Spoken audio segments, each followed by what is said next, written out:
Yo, what's good? What's good? NBA YouTube. It's your man, 100 Grand with The Rock Never Stops, coming to you with another episode of basketball content. Talking NBA rookies right now. This is going to be exciting. All these rookies I'm about to talk about, I told y'all about before the season even started. I told y'all about, matter of fact, during Summer League. And so I hate to say I told you so, but sometimes somebody's got to do it. And I told you so. So if you like this video, please feel free to like, subscribe, leave some comments. I always respond to it. But let's dive in. The first rookie I want to tell you about, y'all have been telling y'all about this kid, Scottie Barnes. Scottie Barnes, right out the gate, gets the start ahead of Chris Boucher to replace Pascal Siakam in the starting lineup. For the playoff, not just hopeful, but I think that they're a bounce back team. They really are a playoff team. But to start for a playoff team as a rookie, to be relied upon, to be a primary playmaker, scorer, it says something about who you are as a player, as a talent. Not just that you're good, but that you're ready. And Scottie Barnes showed he was ready right out the gate. I mean, lockdown defense, great playmaking. And in that first game, a lot of selfless play that I think everybody kind of anticipated. We saw him initially in that kind of Ben Simmons, willing to defer, to set up everyone else and get them involved. And he did that a lot throughout that game. But he quickly hit a three in the beginning of the game that was smooth. And everybody was like, oh, that's not Ben Simmons. This is something else. But then came the next game against the Boston Celtics. And this boy broke out. This boy pretty much realized, he was like, whoa, they can't do nothing with me. They can't do nothing with me at all. These cats, it's just regular. Let me go ahead and do work. And he crushed the Celtics. Played lockdown defense. Great movement off the ball. Was able to finish through contact. Playing above the rim. Long athletic strides that reminds you of Giannis Antetokounmpo, the Greek freak. Scottie Barnes has validated everything we thought about him and more. And more. Some YouTubers even went as far as to say, yo, I was wrong about this kid. And for me, I was like, I wasn't wrong. I didn't think he was going to be this good this fast. I knew he had the potential, and I knew if Masai Ujiri was drafting somebody above Jalen Suggs, above Jonathan Kuminga, above James Bouknight, he knew what he was doing. He had a reason. There was a method to his madness, and we seen it. We seen it. The next one I want to talk to you about is somebody else I was telling y'all about from the beginning. Chris motherfreaking Duarte. Chris Duarte, my Afro-Latino brother out of New York, played in the Pac-12 in Oregon, flew up the draft boards like I knew he would. High basketball IQ, playing both sides of the ball. Chris Duarte has already shown he's probably their best playmaker and shot creator on the team. This is with multiple players who have already made all-star teams. Domantas Sabonis, Miles Turner. I'm not sure if Brogdon made an all-star team already. Let me know in the comment section. But they put the ball in his hands, and he's delivered time and time again throughout each of the initial games. And then against the Miami Heat, I'm rewatching the game right now because it's what I do. Chris Duarte was fearless the entire time on both sides. D'ing up Jimmy Butler, had the physicality, the length, the IQ to not pick up a silly foul, moving his feet, keeping his hands up, and then going right at every single weak matchup. Every single time Tyler Hero was on him, he was going right at him to the rim. Every single time he saw a guy backpedaling, pull up for a mid-range, smooth. Chris Duarte is playing offensively Like we all had hoped Karis LeVert was going to play this year. And we have to really start thinking about when Karis LeVert returns. I know they're still expecting him to be their number one scoring option, primary playmaker, the main person uh, breaking down the defense consistently. And he probably is. But I wouldn't be shocked if Chris Duarte is like option 1B. I wouldn't be shocked if they don't put the ball in his hands sometimes and say, Karis LeVert, I don't think you have it going today. We're going to trust him as well. Because his ability to make plays, to make the right plays with a high basketball IQ, knowing where to be, not to force things.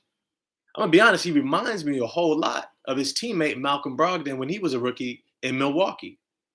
He came in and just made all the right plays and then stepped up and made big plays when it was needed. Now, the last one I want to tell you about. I'm going to mention another side player, but this is the main guy I want to mention. And this was my dark horse to win Rookie of the Year. Evan Mobley. Evan Mobley. Evan Mobley, I'm going to be honest, I haven't seen a player like him in a long time. In a long time. I think the closest player that I've seen like him was Anthony Davis, but Anthony Davis didn't come in with the physical body ready for contact, ready to bang with these big boys from day one. Evan Mobley not just has the body, but has the physical mindset. If you watched him against I believe they were playing the Atlanta Hawks. The Atlanta Hawks going up against Clint Capella, John Collins. He's initiating the contact. He's not dealing with the contact. He's not avoiding the contact. He's initiating the contact with skill. He's not just bowling over guys, but he's getting his body into him so he can go up and finish over the top. And at 7 feet, with a 7'6" wingspan, and as agile and athletic as he is, he can finish over the top over just about anybody. And what he's showing you each game, he's progressing to these different levels where he's like, yo, I can get my shot off against anyone, at any time. And so right now, when I'm watching his game, I'm realizing that he's got some levels that he's going to take this season. And I told y'all, not only is he going to start every single game, but they're going to center the offense around him to ensure he has every opportunity to develop into a star. That's a different situation than most rookies are coming into. Outside of maybe a Cade Cunningham, Jalen Green, Scottie Barnes is also getting that opportunity. But the rest of these rookies, they're like, hey, find your way. Find your way. You know, hey, we're hoping for the best. We're going to put you out there. We're going to give you opportunities. But this ain't evolving. This isn't evolving around you. We already have our stars. But Evan Mobley, he is their biggest star. There's no runner-up, second guy that's right behind him. Evan Mobley is that guy. Evan Mobley, they're hoping that Evan Mobley is to the Cleveland Cavaliers what Patrick Ewing was to the New York Knicks. What Anthony Davis was able to be to an extent. But I'm not even going to bring in Anthony Davis. I'm going to say what somebody like Lou Alcindor, Kareem Abdul-Jabbar was to the Milwaukee Bucks from the beginning. From the beginning, what Shaq was to the Orlando Magic. A game changer from day one. From day one. Immediately putting you into a playoff position. Immediately. Immediately, you're a problem for the league. Immediately, you're dominant. And that's what Cleveland and head coach J.B. Bickerstaff is really banking on, is that we're going to give this guy every opportunity to excel, which is a big reason why they brought in my man Ricky Rubio. Ricky Rubio is the consummate point guard. Consummate. Everywhere he goes, big men thrive. Big men thrive. Because he knows how to set them up and get them easy shots, easy opportunities. Darius Garland also is really good too, but his defense is lacking. And it puts big men in a compromising position. getting early fouls. Next thing you know, they got to sit on the bench. It's hard to get an offensive rhythm when you're worried about being in foul trouble coming in off the bench. But Ricky Rubio, Darius Garland, setting him up. Colin Sexton is the pressure release. Jarrett Allen is the reinforcement. And the mastermind, JB Bickerstaff, is putting them all in the right spot. Don't be shocked. I will not be shocked at all if he brings home the Rookie of the Year trophy. Like literally, I think it's going to be between him and Scottie Barnes. Generally, you have to have a fast start to win Rookie of the Year. You got to come on strong so you can win those early votes in the beginning months. You got to win October. You got to win November. You got to win December. And by then, they already set out. This is the track meet between these one or two guys. Rarely is there a situation like a Luka Doncic and Trae Young, where Luka dominated early but kind of tapered off. And Trae Young started slow, struggled a little bit, and then exploded in the second half of the season. I see a couple guys that might do that. Maybe a Jalen Green, Cade Cunningham when he comes back might jump in quickly. Jonathan Kuminga, I'm not gonna say no, because I think he might end up being a better option than Andrew Wiggins, or even Moses Moody. But I will say this: Davion Mitchell, somebody to keep a close eye on. Close eye. Davion Mitchell's defense has been nothing short of incredible. And the players he's doing it to, locking them down, playing amazing defense. I mean, he's less Patrick Beverly. He has that tenacity, but he's more Eric Bledsoe. If you watch Eric Bledsoe throughout his career, especially even right now, how the Los Angeles Clippers are actually using him, and Tyronn Lue is using him. He's this game-changing, momentum-shifting defender. When he gets on a guy, their life is hell.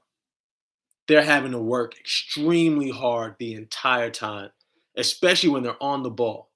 When they have the ball and Davion's locked up and he's in that stance, because he's so agile and physically strong and athletic that he's able to get up underneath ball handlers in a way that doesn't allow them to get into a rhythm off the dribble. It keeps them kind of in this in between, having to worry about their defender and whoever the help is and where the rest of their teammates are at. And so he's making a huge impact, even though his offensive game hasn't really come around, and he's going to be limited somewhat playing behind De'Aaron Fox and Tyrese Halliburton, who 100% deserve to start ahead of him.